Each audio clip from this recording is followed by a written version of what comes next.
नमस्कार दोस्तों, मैं वैभव अंशराज आपका स्वागत करता हूं तक्षशिला ट्यूटोरियल के ऑनलाइन चैनल पे। दोस्तों, हम लोग बात कर रहे थे क्लास 12 के चैप्टर नंबर 4 गतिमान आवेश एवं चुंबकत्व के बारे में, जिसमें हमने लेक्चर 4.1 तक कंप्लीट कर लिया था। लास्ट लेक्चर हमारा इस चैप्टर का पहला लेक्चर था और अब हम लोग बात करेंगे लेक्चर 4.2 के बारे में। ठीक है दोस्तों, तो आज का सेशन हम स्टार्ट करते हैं। जिस टॉपिक के साथ स्टार्ट करेंगे उस टॉपिक का नाम है विद्युत धारा का चुंबकीय प्रभाव। देखिए दोस्तों, नाम से समझ में आ ही रहा होगा काफी कुछ, ठीक है, कि विद्युत धारा क्या होती है ये तो हम जान चुके हैं। चैप्टर नंबर 3 में हमने पढ़ा था कि विद्युत धारा क्या होती है और इसका प्रारब्ध कैसे होता है, ये कैसे प्रारंभ होती है, ठीक है, इसका प्रारब्ध क्या है, मतलब कि ओरिजिन क्या है, ठीक है। और फिर हमने इसके बारे में और भी सारी चीजें पढ़ी हुई थी, ठीक है। खैर अभी मैं उसमें नहीं जाऊंगा। यहाँ पे हमारा पर्पस बस इतना है कि यहाँ पे हमको देखना है कि विद्युत धारा का चुंबकीय प्रभाव क्या होता है, ठीक है। मतलब कि विद्युत धारा किस प्रकार से चुंबकीय प्रभाव को सेट करती है अपने चारों ओर, ठीक है। तो देखिए यहाँ पे दोस्तों, इस टॉपिक को पढ़ने से पहले हमें एक व्यक्ति का नाम जानना पड़ेगा, ठीक है। एक साइंटिस्ट थे, उनका नाम था H.C. ओस्टेड।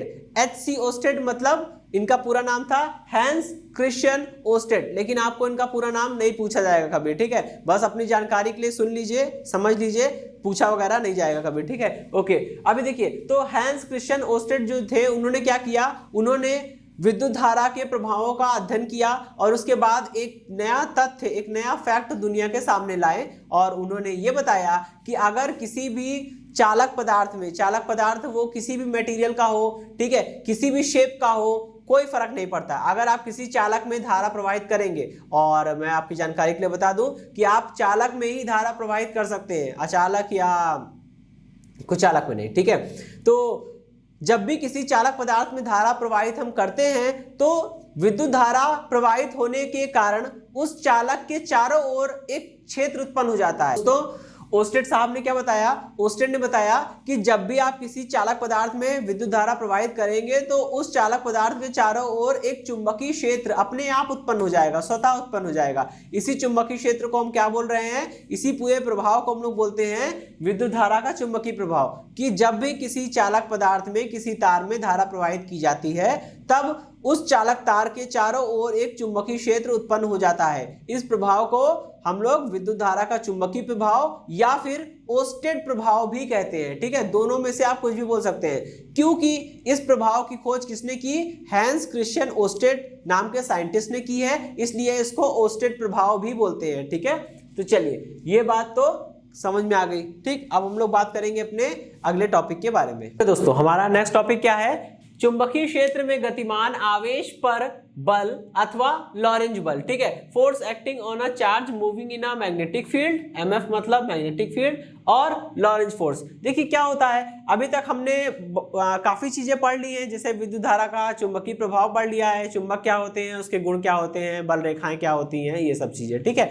अब हम लोग यहाँ पे इस बात को समझिएगा, ये बोल रहे हैं कि चुंबकीय क्षेत्र में गतिमान आवेश पर बल, यानी कि चुंबकीय क्षेत्र पहले से लगा होगा, उसमें कोई आवेश चल रहा होगा। जब कोई आवेश किसी चुंबकीय क्षेत्र में गति करेगा, उसमें उसके भीतर चलेगा, ठीक है, तो उस पे एक बल लगेगा, ठीक। जैसे कि वैद्युत क्षेत्र में क्या होता था, वैद्युत क्षेत्र में अगर कोई आवेश चाहे स्थिर अवस्था में हो, रुका हुआ हो या फिर गति कर रहा हो, वैद्युत क्षेत्र क्या करता था, वैद्युत क्षेत्र उस पर बल लगाता था। जैसे दोस्तों, वैद्युत क्षेत्र में क्या होता था, अगर कोई आवेश वैद्युत क्षेत्र में रखा है, यानी स्थिर अवस्था में है या गति कर रहा है, तो वैद्युत क्षेत्र उस पर एक बल लगाता था, जिसे हम लोग वैद्युत बल बोलते थे। बिल्कुल वैसे ही अगर किसी चुंबकीय क्षेत्र के भीतर कोई आवेश गति करेगा तो चुंबकीय क्षेत्र भी क्या करेगा, उस आवेश पर एक बल लगाएगा, और चुंबकीय क्षेत्र उस आवेश पर बल लगाएगा तो उसी बल को क्या बोलेंगे हम लोग, चुंबकीय बल या फिर लॉरेंज बल, ठीक। यहाँ पे ये जो लॉरेंज बल आ रहा है, ये एक साइंटिस्ट के नाम पर आता है, क्योंकि एक साइंटिस्ट थे, ठीक है, लॉरेंज उनका नाम था, तो उन्हीं के नाम पर इसको नाम दिया गया, इस बल का नाम उन्हीं के नाम पर रखा गया। ऐसा इसलिए क्योंकि इस बल पे, इस पूरे टॉपिक पे उन्होंने काम किया था। जैसे ओस्टेड ने ये बताया था कि विद्युत धारा का चुंबकीय प्रभाव क्या होता है, और उसी उन्हीं के नाम पर विद्युत धारा के चुंबकीय प्रभाव को हम लोग ओस्टेड प्रभाव भी कह रहे थे, ठीक है, क्योंकि वहां पे ओस्टेड ने उस चीज को सबके सामने लाके रखा था। बिल्कुल वैसे ही यहाँ पे लॉरेंज नाम के जो साइंटिस्ट थे उन्होंने ये बात बताई थी कि ऐसा ऐसा होता है कि चुंबकीय क्षेत्र में जब भी कोई आवेश गति करता है तो चुंबकीय क्षेत्र उस पर एक बल लगाता है जिसे हम लोग लॉरेंज बल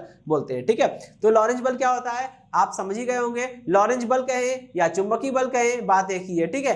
कहेंगे कि जब किसी चुंबकीय क्षेत्र के भीतर कोई आवेश गति करता है तब वह चुंबकीय क्षेत्र उस आवेश पर एक बल आरोपित करता है जिससे चुंबकीय बल अथवा लॉरेंज बल कहते हैं, ठीक है। और लॉरेंज बल साइंटिस्ट के नाम पे हम लोग बोल रहे हैं, ठीक है। इतनी बात समझ में आ गई। देखिए दोस्तों हमारा अगला टॉपिक क्या है, लॉरेंज बल की दिशा। अब देखिए यहां पे एक चीज समझने वाली है, वो समझने वाली चीज ये है कि अगर हम बात कर रहे हैं कि भाई किसी चुंबकीय क्षेत्र में कोई आवेश गति करेगा तो उस पर एक चुंबकीय बल या लॉरेंज बल कार्य करेगा। तो अब यहां समझने वाली बात यह है कि आवेश पर बल तो लग रहा है, इतनी बात समझ में आ गई, लेकिन बल तो एक सदिश राशि है ना। आखिर आवेश पर बल लग रहा है तो हमें इस बात की भी जानकारी होनी चाहिए कि वो बल, आवेश पर लगने वाला वो बल किस दिशा में लग रहा है, ठीक है। तो बात यहाँ पे ये जानने की है, समय ये जानने का है कि आवेश पर बल लगेगा तो उस बल की दिशा क्या होगी, या यूं कहें तो वो बल किस दिशा में लगेगा, इस चीज को हमें समझना पड़ेगा, ठीक है। ओके दोस्तों देखिए यहाँ पे मैंने क्या किया हुआ है, यहाँ पे दो डायग्राम बनाए हुए हैं, ठीक है। ये फिगर 1 है, वो फिगर 2 है। अब देखिए फिगर 1 में क्या है, यहाँ पे देखिए मैंने डॉट बना रखा है और यहाँ पे मैंने क्रॉस बना रखा है। तो डॉट और क्रॉस का पहले थोड़ा सा मतलब समझ लेते हैं, ठीक है। डॉट का मतलब क्या होता है, डॉट का मतलब यह है कि जिस भी प्लेन पर, जिस भी तल पर डॉट बना है चुंबकीय क्षेत्र क्या होगा, उस तल के लंबवत होगा और भीतर से बाहर की ओर होगा। यानी कि चुंबकीय बल रेखाएं जो है वो भीतर से बाहर की ओर आ रही होगी, चुंबकीय क्षेत्र जो होगा वो ब्लैक बोर्ड के तल के लंबवत होगा और भीतर से बाहर की ओर होगा, ठीक है। ये इसका मतलब होता है डॉट का मतलब कि चुंबकीय क्षेत्र तल के लंबवत होगा और भीतर से बाहर की ओर होगा। इसका जस्ट उल्टा, ठीक है। क्रॉस का मतलब क्या होता है, क्रॉस का मतलब होता है कि चुंबकीय क्षेत्र जो है वो तल के लंबवत होगा और बाहर से भीतर की ओर होगा, बाहर से भीतर की ओर होगा क्षेत्र। तो यहाँ पे आप क्रॉस बनाया हुआ है इसलिए मैंने, ठीक है। अगर बाहर से भीतर की ओर होगा तभी हम लोग क्रॉस बनाएंगे, अदरवाइज क्रॉस बनाने की कोई भी जरूरत नहीं है, ठीक है। ओके अब देखिए यहाँ पे जो मेन टॉपिक है जिसपे हम लोग बात करेंगे वो है लॉरेंज बल की दिशा कैसे निकाली जाए, ठीक है। तो लॉरेंज बल की दिशा निकालने के लिए दोस्तों हमारे पास दो नियम है, ठीक है। कौन कौन सा, पहला नियम जो है वो मोस्ट पॉपुलर है, फ्लेमिंग के बाएं हाथ का नियम। देखिए पहले तो अपना बायां हाथ सेट कर लीजिए, बायां हाथ मतलब लेफ्ट हैंड, लेफ्ट हैंड ये है मेरा, ठीक है।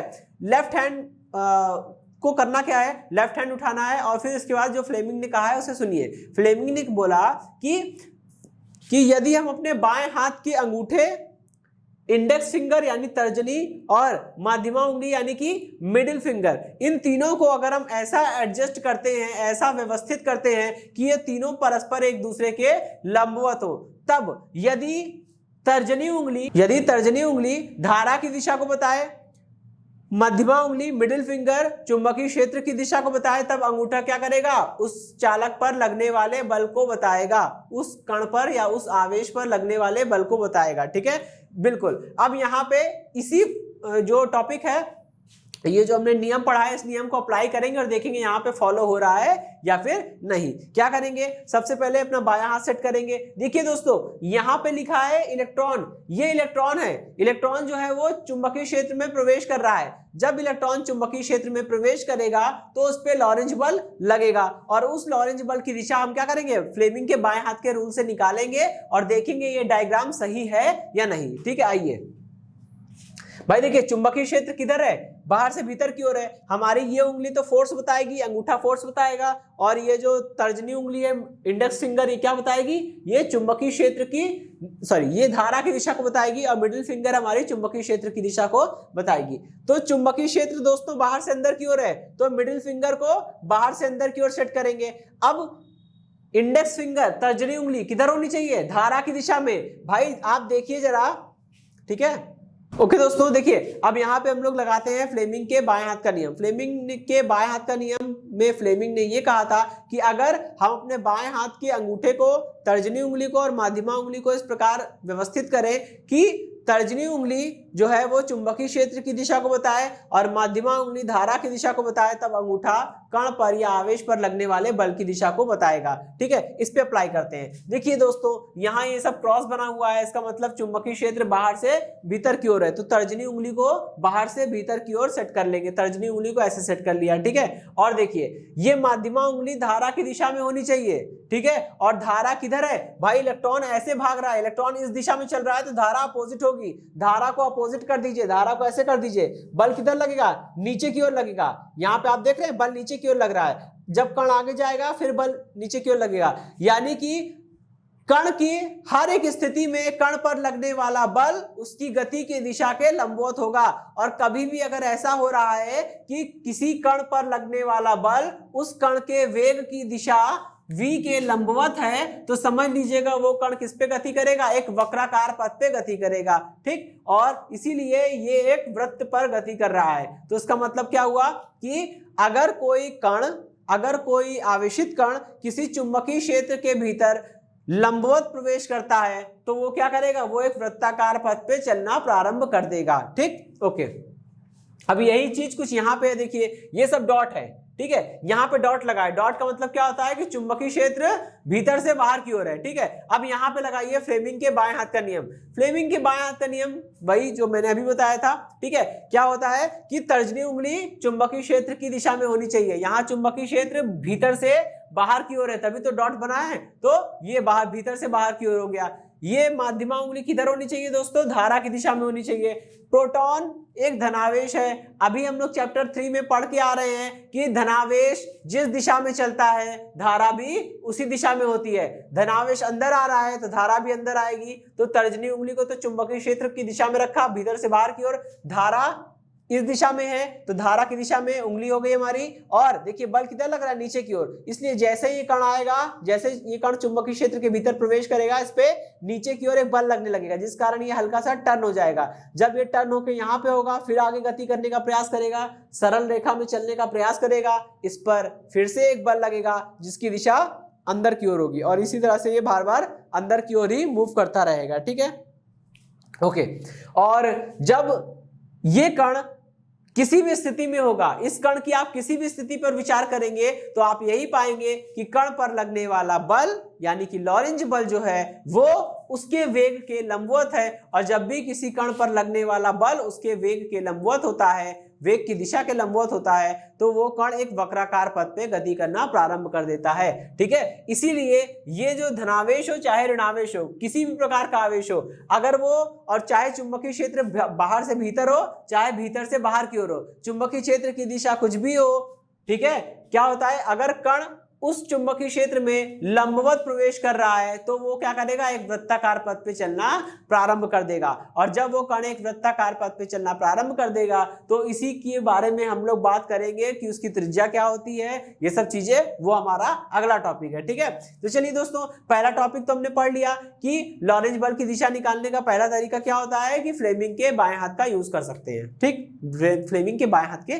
नियम का यूज कर सकते हैं। और दूसरा रूल क्या है, दूसरा रूल ये है दोस्तों कि हम लोग लॉरेंज बल की दिशा निकालने के लिए दाएं हाथ की हथेली का नियम संख्या 2 यूज कर सकते हैं, यानी कि right hand palm rule number 2। ठीक है, तो देखिए दोस्तों, right hand palm rule number 2 क्या कहता है, कहता है कि अपने दाएं हाथ की हथेली को फैला लीजिए। ठीक है, इस प्रकार फैलाएंगे कि उंगलियां सब एक तरफ हो जाए और अंगूठा उंगलियों के साथ 90 का एंगल बना रहा हो। ठीक है, अपने दाएं हाथ की हथेली को इस प्रकार फैला लेते हैं कि उंगलियां और अंगूठा परस्पर 90 के एंगल पे हो, लंबवत हो। ठीक है, फिर करना क्या है हमें, फिर हमें ये करना होता है कि देखिए इसमें हमको अंगूठा क्या होगा, इसमें अंगूठा धारा की दिशा में होना चाहिए। ठीक है, इसमें अंगूठा धारा की दिशा में होना चाहिए, उंगलियां चुंबकीय क्षेत्र की दिशा में होनी चाहिए, तब कण पर लगने वाला लॉरेंज बल हथेली से धक्का देने की दिशा में होगा। आइए इसी चीज को right hand palm rule number 2 को अप्लाई करते हैं इस पे। ठीक है, देखिए क्या होगा, कण इस दिशा में चल रहा है, ये इलेक्ट्रॉन है दोस्तों, इलेक्ट्रॉन एक ऋणावेशित कण होता है और ऋणावेशित कण जिस दिशा में चलता है धारा उसके अपोजिट ही मिलती है। ठीक है, तो इलेक्ट्रॉन इधर चल रहा है, धारा इधर मिलेगी। देखिए तो क्या करेंगे हम लोग, अंगूठे को रखना है धारा की दिशा में, अंगूठे को रखा है इधर। ठीक है, अंगूठे को मैंने रखा है इधर की ओर और यहाँ पे उंगलियां किधर होनी चाहिए, उंगलियां होनी चाहिए चुंबकीय क्षेत्र की दिशा में। ठीक है, देखिए दोस्तों ये right hand palm rule number 2 लगा रहे हैं हम लोग। ठीक है, तो सबसे पहले चुंबकीय क्षेत्र बाहर से भीतर की ओर है, सबसे पहले उंगलियां चुंबकीय क्षेत्र की दिशा में होनी चाहिए, तो उंगलियों को अंदर की ओर कर दिया। ठीक है, फिर कह रहे हैं अंगूठा धारा की दिशा में होना चाहिए, इलेक्ट्रॉन इधर चल रहा है, धारा अपोजिट होगी, तो अंगूठे को ऐसे कर दिया। अब देखिए हथेली से धक्का देने की दिशा में लॉरेंज बल लगेगा और धक्का देने की दिशा नीचे है, इसका मतलब इलेक्ट्रॉन पे बल नीचे लगेगा। जैसे इलेक्ट्रॉन चुंबकीय क्षेत्र में प्रवेश करेगा उस पे नीचे की ओर एक बल लग रहा है, इसलिए वो इलेक्ट्रॉन सीधे नहीं जा पाएगा बल्कि थोड़ा सा टर्न हो जाएगा, और जब टर्न होके किसी पॉइंट पर यहां पर आएगा फिर से वही घटना घटेगी कि उस पर लगने वाला बल वेग के लंबवत होगा, और इसी प्रकार वो चलते चलते एक वक्राकार पथ पे चलना शुरू कर देगा, एक सरल रेखा पथ पे नहीं चलेगा। ठीक है, तो आइए अब हम लोग right hand palm rule number 2 यहां लगा देते हैं। देखिए दोस्तों यहां चुंबकीय क्षेत्र भीतर से बाहर की ओर है, तो सबसे पहले उंगलियों को अंदर नहीं बाहर रखेंगे, और देखिए इलेक्ट्रॉन किधर लग रहा है, ये प्रोटॉन है दोस्तों, प्रोटॉन पे बल लगता है, प्रोटॉन इधर दिशा में, इस दिशा में चल रहा है, जिस दिशा में प्रोटॉन चलेगा उसी दिशा में धारा भी होगी। ठीक है, तो धारा इस दिशा में है तो अपनी अंगूठे को इधर रखेंगे और उंगलियां बाहर रखेंगे। देखिए फोर्स किधर आ रहा है, फोर्स आ रहा है अंदर की ओर। ठीक है, आप समझ पा रहे होंगे, ऐसे रखेंगे उंगलियां बाहर और अंगूठा इधर, तो बल किधर आएगा, नीचे की ओर आएगा। इसका मतलब ये भी ऐसे ये भी क्लॉकवाइज डायरेक्शन में ही मूव करना प्रारंभ कर देगा। ठीक है दोस्तों, तो इसी के साथ ये टॉपिक तो खत्म हो रहा है। अब हम लोग बात करेंगे अपने नेक्स्ट टॉपिक के बारे में। दोस्तों देखिए हमारा नेक्स्ट टॉपिक क्या है, एक समान चुंबकीय क्षेत्र में आवेशित कण की गति। ठीक है दोस्तों, ये टॉपिक इंपॉर्टेंट है। ठीक है, आपसे पूछा जाएगा इसलिए इंपॉर्टेंट नहीं है, इस पे क्वेश्चंस आते हैं। ठीक है, तो सबसे पहले हम लोग ये बात को तो समझ ही चुके हैं कि जब किसी भी चुंबकीय क्षेत्र में, चाहे वो चुंबकीय क्षेत्र एक समान हो चाहे असमान हो, हालांकि यहाँ पे जिस पे हम बात करेंगे, जिस टॉपिक पे हम बात करने वाले हैं वो टॉपिक है हमारा एक समान चुंबकीय क्षेत्र। लेकिन दोस्तों अपने दिमाग में इतनी चीज बैठा लीजिए, चाहे चुंबकीय क्षेत्र एक समान हो या असमान हो, मतलब यूनिफॉर्म हो या नॉन यूनिफॉर्म हो। ठीक है, अगर उसमें कोई भी आवेशित कण गति कर रहा है तो उस पर बल तो लगेगा, और उसी बल को हमने लॉरेंज बल बोला था या चुंबकीय बल बोला था। ठीक है, अब उसको समझेंगे, और अभी अभी हम ये पढ़ के आए हैं कि अगर किसी चुंबकीय क्षेत्र में क्षेत्र के लंबवत कोई आवेश गति करता है तब वह आवेश उस चुंबकीय क्षेत्र के भीतर एक वृत्ताकार पथ पे गति करेगा। ठीक है, ये बात तो हम समझ चुके हैं। ठीक है, तो ये वृत्ताकार पथ पे जो गति करेगा हम उसकी बात कर रहे हैं। आइए देखिए दोस्तों, यहां पे हमने माना हुआ है कि कोई एक कण है, उसका आवेश कितना है, क्यों है, वो आवेश एक ऋणावेश है। वो आवेशित कण कैसा है, ऋणावेशित है। ऋणावेशित है इसलिए मैंने आगे यहाँ पे माइनस क्यू लिखा है। ठीक है, तो माइनस क्यू आवेश का कोई एक कण है, वो क्षेत्र के लंबवत प्रवेश करता है, कितने वेग से, v वेग से। ठीक, तो जब ये आवेशित कण चुंबकीय क्षेत्र के भीतर v वेग से क्षेत्र के लंबवत प्रवेश करता है तो उस पर लगने वाला लॉरेंज बल कितना हो जाएगा, लिखेंगे। ठीक है, कण पर कार्यरत लॉरेंज बल, भाई कण पर लगने वाला लॉरेंज बल कितना होगा, जाएगा के नीचे मैंने छोटा सा m लिख दिया है, मतलब मैग्नेटिक फोर्स। ठीक है, चुंबकीय बल कितना हो जाएगा, ये होता है q v b और sin थीटा। ठीक है, ये होता है। लेकिन दोस्तों यहाँ पे हमारा थीटा कितना है, थीटा है हमारा 90, तो यहाँ पे थीटा 90 रख देंगे, क्योंकि थीटा एक्चुअल में होता क्या है दोस्तों, चुंबकीय क्षेत्र B और वेग v के बीच का कोण होता है। और मैंने बताया भी आपको कि ये जो कण है वो क्या है, वो क्षेत्र के लंबवत प्रवेश कर रहा है, मतलब चुंबकीय क्षेत्र B और कण के वेग v में कितना एंगल है, 90 का एंगल है। ठीक है, ओके। अब देखिए sin 90 तो भाई 1 हो जाता है, तो ये Fm यानी मैग्नेटिक फोर्स कितना आ जाएगा, ये आ जाएगा QVB। ठीक है, इक्वेशन नंबर 1। ठीक है, अब देखिए दोस्तों ये कण क्या है, एक वृत्ताकार पथ पे गति कर रहा है। जब ये कण एक वृत्ताकार पथ पे गति कर रहा है तो अभी हमने 11वीं क्लास में हम लोग पढ़ चुके हैं कि भाई जब भी कोई कण या कोई व्यक्ति, कोई वस्तु, कुछ भी हो, अगर वो किसी वृत्ताकार पथ पे गति करेगी तो उस पर लॉरेंज बल लगना चाहिए, उस पर जो है ना दोस्तों, अभी हमने 11वीं क्लास में पढ़ा हुआ है कि जब कोई कण किसी वृत्ताकार पथ पे गति करेगा तो उसे क्या चाहिए, अभिकेंद्र बल मिलना ही चाहिए, कहीं ना कहीं से मिले लेकिन अभिकेंद्र बल मिलना चाहिए। तो अभिकेंद्र बल इसे कहां से मिलेगा, इसे अभिकेंद्र बल जो है वो चुंबकीय बल से या लॉरेंज बल से ही मिलेगा। तो कण को गति करने के लिए, कण को गति वृत्ताकार पथ पे गति कराने के लिए आवश्यक अभिकेंद्र बल कहां से मिलता है, लॉरेंज बल से ही मिलेगा। इसका मतलब वृत्ताकार गति के लिए, वृत्ताकार पथ पे गति के लिए क्या होना चाहिए, लॉरेंज बल का मान अभिकेंद्र बल के बराबर होना चाहिए। ठीक है, और अभिकेंद्र बल कितना होता है, mv²/r, जहां m क्या है, कण का द्रव्यमान होता है, v क्या होता है, कण का वेग होता है, और r क्या होता है, उस वृत्ताकार पथ की त्रिज्या होती है जिस वृत्ताकार पथ पे वो कण गति कर रहा होता है। ठीक, हमने मान लिया इस वृत्ताकार पथ की त्रिज्या कितनी है, स्मॉल r है। ठीक है, तो यहां रख दीजिए, ये हो गया qvb इज इक्वल टू, यहां हो जाएगा mv²/r। देखिए दोस्तों, एक v से एक v कट जाएगा, यहां से r इज इक्वल टू कितना निकल के आएगा, r इज इक्वल टू निकल के आएगा p/qb। ओके, तो वृत्ताकार पथ पे गति, ये उस वृत्ताकार पथ की त्रिज्या हो जाएगी जिस वृत्ताकार पथ पे वो कण गति कर रहा होगा। ठीक है, इक्वेशन नंबर 2। अच्छा दोस्तों, अभी क्या करना है हमको, ये कण की त्रिज्या हम निकाल चुके हैं। अब जरा आप ध्यान देंगे तो यहाँ क्या आ रहा है, r का मान आया है mv/qb। दोस्तों mv क्या है, m है कण का वेग और v क्या है, सॉरी m है कण का द्रव्यमान और v क्या है, कण का वेग। जब भी किसी पिंड के द्रव्यमान और वेग को गुणा करते हैं तो क्या मिलता है, पिंड का संवेग मिलता है। यानी कि आप इसी समीकरण को ऐसे लिख सकते हैं कि r इज इक्वल टू कितना हो जाएगा, p/qb, जहां p क्या है दोस्तों, p है रेखीय संवेग। ठीक है, ओके। अच्छा, अभी बात समझ में आ गई। अब देखिए, यहां पे कण वृत्ताकार पथ पे गति कर रहा है। जब कण वृत्ताकार पथ पे गति करेगा तो क्या होगा, उसके पास एक चक्कर पूरा करने में वो कितना समय ले रहा है, यानी उस कण का आवर्त काल क्या है, हम लोग ये भी फाइंड आउट कर सकते हैं। ठीक है, तो अब हम लोग बात करेंगे कण के आवर्त काल के बारे में। ठीक, आवर्त काल t इज इक्वल टू कितना होगा।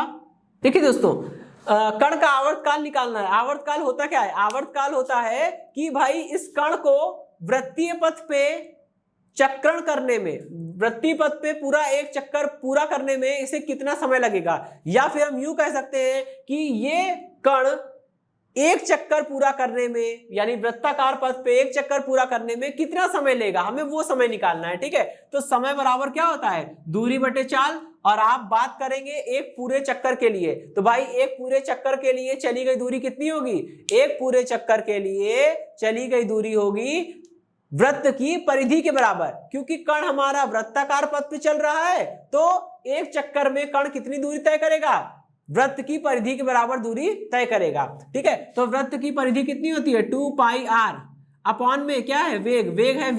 ठीक, यहां पे रख दीजिए, इसकी वैल्यू हम लोग को फाइंड करनी है। ठीक है, तो क्या करेंगे, यहां पे देखिए 2π/v को मैंने सेपरेट कर लिया है।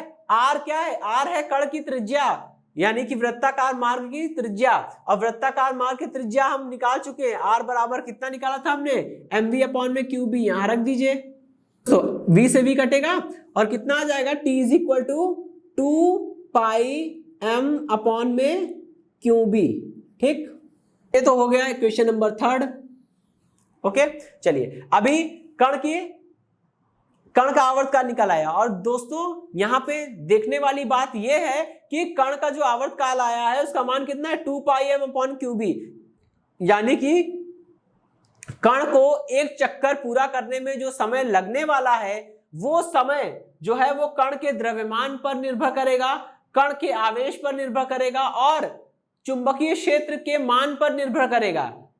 कण के वेग पर निर्भर कर ही नहीं रहा है। इसका मतलब चाहे कण बहुत तीव्र वेग से गति करे, चाहे कण अत्यंत मंद वेग से गति करे, उसको एक चक्कर पूरा करने में उतना ही समय लगेगा। अब आप सोचेंगे ऐसा कैसे हो सकता है, तो ऐसा इसलिए होगा जब कण बहुत तीव्र वेग से गति करेगा। जब कण तीव्र वेग से गति करेगा मतलब उसका v का मान ज्यादा होगा। जब कण का वेग ज्यादा है तो कण क्या है, एक बड़ी त्रिज्या वाले वृत्त पे चलेगा, और जब कण बड़ी त्रिज्या वाले वृत्त पे चलेगा तो उसको ज्यादा दूरी तय करनी पड़ेगी। तो वही बात हो गई ना कि जब कण का वेग बढ़ा, v का मान बढ़ा, तो 2πr का मान भी बढ़ गया। और उल्टा अगर कण बहुत धीमे धीमे गति करेगा तो 2πr का मान घट जाएगा। मतलब जो कण ज्यादा वेग का होगा, जिस कण का वेग ज्यादा होगा वो कण बड़ी त्रिज्या के पथ पर गति करेगा, बड़ी त्रिज्या वाले वृत्ताकार पथ पे गति करेगा। और जिस कण का वेग कम होगा वो कण एक छोटी त्रिज्या के वृत्ताकार पथ पे गति करेगा। ये है पूरा कॉन्सेप्ट। ठीक है, तो अगर v का मान बढ़ेगा 2πr भी बढ़ जाएगा, v का मान घटेगा तो 2 पाई r भी घट जाएगा। वृत्त की परिधि घट गई, मतलब वृत्त जिस वृत्त पे वो गति कर रहा है वो वृत्त छोटा हो गया, ठीक है। इसलिए t के मान पे कोई भी फर्क नहीं पड़ेगा। तो दोस्तों कण का आवर्तकाल निकाल चुके हैं, अब हम बात करेंगे कण की आवृत्ति, ठीक है। ये जो कण है वृत्ताकार पथ पे चक्रण कर रहा है, इसकी आवृत्ति n इज इक्वल टू, आवृत्ति को हम लोग n से लिखते हैं, n is equal to 1/t is equal to QB upon में 2 पाई m। चलिए भाई, ठीक है, इतनी बात समझ में आ गई। अच्छा, अभी यहां देखिए, जब t का मान कण के वेग पर निर्भर नहीं कर रहा है तो आवृत्ति का मान भी कण के वेग पर निर्भर नहीं करेगा, क्योंकि आवृत्ति क्या होती है, एक चक्रण पूरा करने में समय जो लिया जाता है वो आवर्तकाल होता है। इसका जस्ट रिवर्स, 1 सेकंड में जितने चक्कर पूरे करते हैं वो होती है उसकी आवृत्ति, ठीक है। तो दोस्तों आवर्ती के लिए भी हम सूत्र निकाल चुके हैं और हम आवर्तकाल के लिए भी सूत्र निकाल चुके हैं। ये हो गए समीकरण नंबर 4, ठीक, ओके। तो हम लोग इस स्थिति पे विचार करेंगे कि कोई जरूरी तो है नहीं कि अगर कण हमारे चुंबकीय क्षेत्र के लंबवत प्रवेश करेगा, इस बात की कोई गारंटी तो है नहीं। हो सकता है कण मान लीजिए क्षेत्र के साथ 30 डिग्री का कोण बनाकर प्रवेश करे, क्षेत्र के साथ 45, 60, 75 किसी भी के कोण पर भी प्रवेश करे। कोई जरूरी तो है नहीं कि हमेशा कण जो है वो क्षेत्र के लंबवत प्रवेश करेगा। या दोस्तों यूं भी हो सकता है कि अगर कण चुंबकीय क्षेत्र की दिशा में गति करेगा, मतलब अगर कण जो है वो चुंबकीय क्षेत्र के समांतर गति करेगा, तो आपको पता है लॉरेंज बल क्या होता है, किसी भी कण पे लगने वाले लॉरेंज बल का मान कितना होता है, Fm is equal to QVB sine theta. इसमें दोस्तों थीटा क्या होता है, वेग की दिशा और चुंबकीय क्षेत्र की दिशा के बीच बनने वाला कोण। अगर हमारा कण चुंबकीय क्षेत्र की दिशा में गति करेगा, अगर हमारा कण चुंबकीय क्षेत्र की दिशा में गति करेगा तो थीटा बराबर कितना हो जाएगा, 0, और थीटा बराबर 0 तो यहां रखेंगे 0, साइन 0 पूरा 0 हो जाएगा। इसका मतलब क्या हुआ कि अगर हमारा कण चुंबकीय क्षेत्र की दिशा में गति करेगा तो उस पे लॉरेंज बल लगेगा ही नहीं, या लॉरेंज बल का मान 0 हो जाएगा, ठीक। अगर क्षेत्र की दिशा में गति करे तो कोई लॉरेंज बल नहीं लगेगा, क्षेत्र के लंबवत गति करे तो वो कण एक वृत्ताकार पथ पे चलना प्रारंभ कर देगा, जिसकी त्रिज्या, आवर्तकाल और आवृत्ति हम लोग निकाल चुके हैं। लेकिन दोस्तों अगर मान लीजिए कोई कण ना तो चुंबकीय क्षेत्र की दिशा में, यानी कि चुंबकीय क्षेत्र के ना तो वो समांतर चल रहा है, ना तो वो चुंबकीय क्षेत्र के लंबवत चल रहा है, बल्कि वो चुंबकीय क्षेत्र के साथ थीटा कोण बनाते हुए गति कर रहा है। थीटा कुछ भी हो सकता है, 30, 40, 45, 50 कुछ भी, ठीक है। तो तब क्या होगा, तो सबसे पहले हमको ये काम इस स्थिति में हम लोग क्या करेंगे, सबसे पहले कण के वेग को 2 घटकों में तोड़ेंगे, ठीक है। पहला घटक जो होगा वो चुंबकीय क्षेत्र की दिशा में प्राप्त होगा और दूसरा घटक जो होगा वो चुंबकीय क्षेत्र के लंबवत प्राप्त होगा, ठीक है। कण के वेग का जो घटक चुंबकीय क्षेत्र की दिशा में प्राप्त होगा उसे हम लोग बोलेंगे v cos थीटा, और कण के वेग का जो घटक क्षेत्र के लंबवत प्राप्त होगा उसे हम लोग क्या बोलेंगे, v sin थीटा। इतनी बात समझ में आ गई, ओके। अब देखिए दोस्तों, यहाँ पे कण जो है वो क्षेत्र के साथ थीटा कोण बनाते हुए गति कर रहा था, इस कारण हमारे कण के पास 2 प्रकार के वेग थे। पहला वेग, कण का पहला वेग जो था वो चुंबकीय क्षेत्र की दिशा में प्राप्त हुआ, पहला वेग चुंबकीय क्षेत्र की दिशा में प्राप्त हो रहा है, और कण का दूसरा वेग चुंबकीय क्षेत्र के लंबवत प्राप्त हो रहा है। और दोनों ही स्थितियों में क्या होता है ये हम लोग जान चुके हैं। अब देखिए, कण का जो वेग चुंबकीय क्षेत्र की दिशा में प्राप्त हुआ है v cos थीटा, ठीक है, तो ये जो है वो कण को बिल्कुल क्षेत्र के समांतर चलने को प्रेरित करेगा। क्यों? क्योंकि जब कोई कण चुंबकीय क्षेत्र की दिशा में चलता है तो उस पर कोई भी लॉरेंज बल नहीं लगता है, तो और जब किसी कण पे कोई लॉरेंज बल नहीं लग रहा है तो कण चुंबकीय क्षेत्र के समांतर चल रहा था, तो वो चुंबकीय क्षेत्र के समांतर ही चलता रहेगा, ठीक है, क्योंकि कोई एक्स्ट्रा फोर्स लग नहीं रहा है जो उसको डेविएट करे, इधर विक्षेपित करे या इधर की ओर विक्षेपित करे, ठीक है, ओके। लेकिन दोस्तों कण का जो वेग हमारे पास, तो कण का जो वेग क्षेत्र के लंबवत प्राप्त हो रहा है, वो कण का वेग क्या करेगा, वो चाहेगा कि पूरा कण क्या करे, एक वृत्ताकार पथ पे चले। तो अब क्या होगा, कण के पास 2 वेग हैं। पहला वाला वेग तो कह रहा है कि बिल्कुल चुंबकीय क्षेत्र की दिशा में सीधे चलते रहो, और दूसरा वाला वेग जो है, मतलब वेग का जो दूसरा घटक है वो कह रहा है कि तुम चुंबकीय क्षेत्र के लंबवत हो तो एक वृत्ताकार पथ पे चलो। अब कण क्या करेगा, कण दोनों प्रकार की गति करेगा। कण एक ऐसी गति करेगा कि वो वृत्ताकार भी हो और वो चुंबकीय क्षेत्र की दिशा में भी हो, ठीक है। तो इस प्रकार की गति कुछ अलग ही गति होती है, उसे हम लोग बोलते हैं कुंडलिनी पथ पर गति। ठीक है, देखिए दोस्तों कुंडलिनी पथ, और देखिए ये कुंडलिनी पथ जो है, ठीक है, कोई कण चुंबकीय क्षेत्र के साथ थीटा कोण बनाते हुए गति करेगा तो चुंबकीय क्षेत्र के भीतर उसका पथ कैसा होगा, कुंडलिनी पथ। इसको हम लोग क्या बोलते हैं, इसको हम लोग बोलते हैं हेलिकल पाथ। ठीक है, अब देखिए दोस्तों इस स्थिति में क्या होगा, कण जिस कुंडलिनी पथ पर चलेगा उस कुंडलिनी पथ की त्रिज्या कितनी हो जाएगी। ठीक है, जैसे अभी हमने पीछे वाले चैप्टर में पढ़ा, अभी जो इससे पहले हमने सेशन पढ़ा था उसमें क्या था, उसमें जब कण चुंबकीय क्षेत्र के लंबवत गति कर रहा था तो वृत्ताकार पथ की त्रिज्या कितनी आई थी, r बराबर mv/qb। ठीक है, तो यहां भी बस सब कुछ वही रहेगा, बस v की जगह क्या आ गया, v परपेंडिकुलर। ये साइन होता है v परपेंडिकुलर का। v परपेंडिकुलर मतलब वेग का वो घटक जो चुंबकीय क्षेत्र के लंबवत प्राप्त हो रहा है, हम उसे लेंगे। ठीक है, वेग का वो घटक लेंगे जो चुंबकीय क्षेत्र के लंबवत प्राप्त हो रहा है। तो यहां पे इसे पुट कर दीजिए, कितना हो जाएगा, r is equal to mv/qb में v की जगह पे v परपेंडिकुलर आ गया, क्योंकि पूरा कण का पूरा वेग उसको वृत्ताकार पथ पे चलने को प्रेरित नहीं कर रहा है, केवल वेग का वो घटक जो चुंबकीय क्षेत्र के लंबवत मिला है, केवल यही वेग का यही घटक उसको वृत्ताकार पथ पे चलने के लिए प्रेरित कर रहा है। इसलिए यहाँ पे फॉर्मूले में पूरा वेग v नहीं आया है, बल्कि v परपेंडिकुलर आया है, और v परपेंडिकुलर का यहाँ पे हमने मान रख दिया v sin थीटा के बराबर है। ठीक है, ये तो हो गई कुंडलिनी पथ की त्रिज्या। अब हम लोग बात कर सकते हैं कि ये कुंडलिनी पथ पे आवर्तकाल का समय क्या होगा, आवृत्ति का समय क्या होगा। ठीक है, आवर्तकाल दोस्तों क्या सेम रहेगा। ठीक है, t is equal to 2πm/qb। यहां देखिए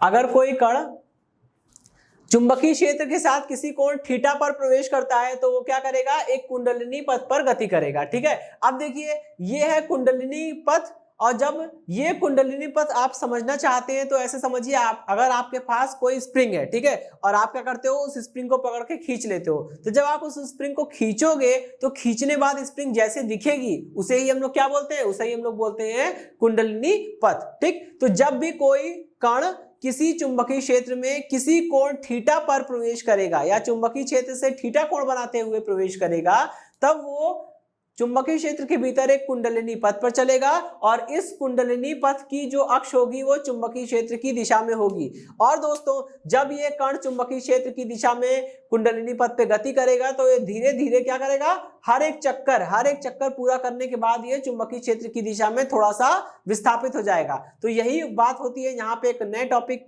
को, छोटा सा टॉपिक है, वो हम लोग को देखना होगा कि कुंडलिनी पथ पर, चुंबकीय क्षेत्र के भीतर कुंडलिनी पथ पर गति करने वाले किसी आवेशित कण के द्वारा एक चक्कर पूरा करने में दोस्तों तो कुंडलिनी पथ की पिच निकालनी है। तो क्या करना होगा, यहाँ पे देखिए हमको बस ये देखना है कि जैसे ही कण ने कुंडलिनी पथ पर एक चक्कर पूरा किया, वो मार्ग के यानी कि चुंबकीय क्षेत्र की दिशा में कितना विस्थापित हो गया। तो ये देखने के लिए बस हमको मतलब ये देखना है कि एक चक्कर पूरा हुआ और वो चुंबकीय क्षेत्र की दिशा में कितनी दूरी तय किया। तो दूरी बराबर कितना होता है, चाल गुणे समय। यही कॉन्सेप्ट हम लोग लगा लेंगे। ठीक है, तो पिच यानी कि एक चक्कर पूरा करने में कण के द्वारा चुंबकीय क्षेत्र की दिशा में चली गई दूरी यानी कि पिच इज इक्वल टू कितना हो जाएगा, चुंबकीय क्षेत्र की दिशा में वेग और चुंबकीय क्षेत्र की दिशा में वेग को गुणा किससे करेंगे, एक चक्कर पूरा करने में लगे समय को। ठीक है, और एक चक्कर पूरा करने में कितना समय लगता है, वो होता है आवर्तकाल। ठीक है, तो यहां t से मल्टीप्लाई कर दिया। देखिए कितना निकल के आएगा, ये निकल के आएगा p is equal to parallel, v parallel कितना आया था, v cos थीटा। ठीक है, और t का मान रख दीजिए दोस्तों, t का मान कितना आया था, t का मान आया था 2πm/qb। ठीक है, तो टोटल डिस्टेंस कितनी हो जाएगी, पिच का मान हो जाएगा p इज इक्वल टू हो जाएगा 2πm/v cos θ/qb। ठीक है, ओके। तो इसी के साथ ये सेशन समाप्त होता है। तो दोस्तों आज के सेशन में इतना ही, मिलता हूं नेक्स्ट सेशन में। धन्यवाद।